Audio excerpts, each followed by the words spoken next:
Le royaume des cieux est une nouvelle constitution. Je ne pense pas maintenant à un nouvel ensemble de lois, de règlements, mais à une nouvelle constitution dans tout ce que cela peut signifier pour vous et pour moi, frères et sœurs en Christ. Nous sommes constitués de nouveau avec un nouvel ensemble de capacités qui rendent possibles les choses qui jamais n'auraient été possibles avant. Nous devons savoir, et j'aimerais mettre cela de nouveau sur votre cœur, que l'enfant de Dieu, le membre du royaume des cieux, est l'incarnation d'un miracle, ce qui signifie qu'il y a des possibilités et des capacités supernaturelles en chacun de nous. Quelle grande chose se manifeste dans l'histoire des enfants de Dieu. Quand parvenus au terme d'une vie, nous pouvons faire une rétrospective, nous reconnaissons n'avoir été rien de moins que des miracles divins, et cela sans cesse renouvelé.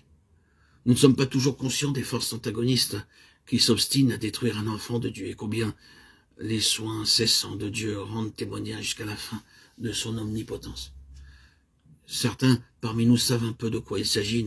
Notre survie même, nous la devons au pouvoir que Dieu a déployé face à des puissances immensément hostiles. Nous sommes gardés debout par le pouvoir même de Dieu. La manifestation de cette vie chez les enfants de Dieu est un miracle.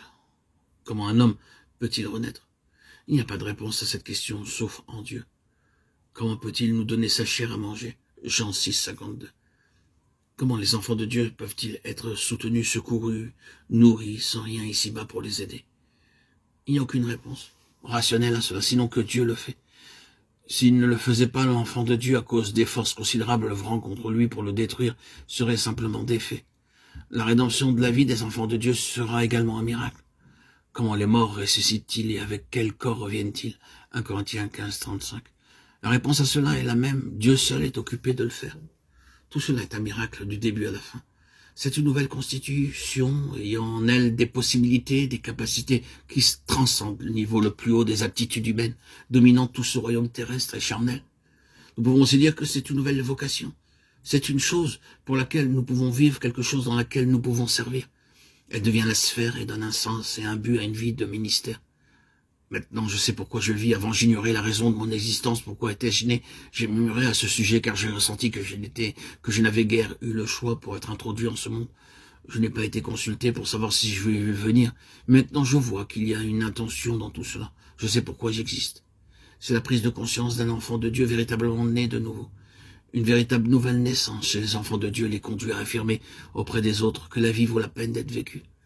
Cette personne a découvert la signification de sa vie, l'intention divine à son égard, son existence n'avait pas de réelle signification jusqu'à ce qu'il naisse de nouveau et qu'il entre dans le royaume.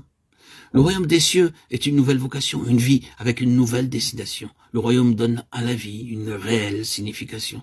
C'est une conception différente de celle qui consiste à dire que le royaume est régi par des lois et par des règlements, et qu'il est un domaine objectif avec des vous devez ou des vous ne devez pas. Faites ceci, pas cela. Dans Luc 17, 2, nous lisons « Voici le royaume de Dieu est au milieu de vous » ou « en vous ».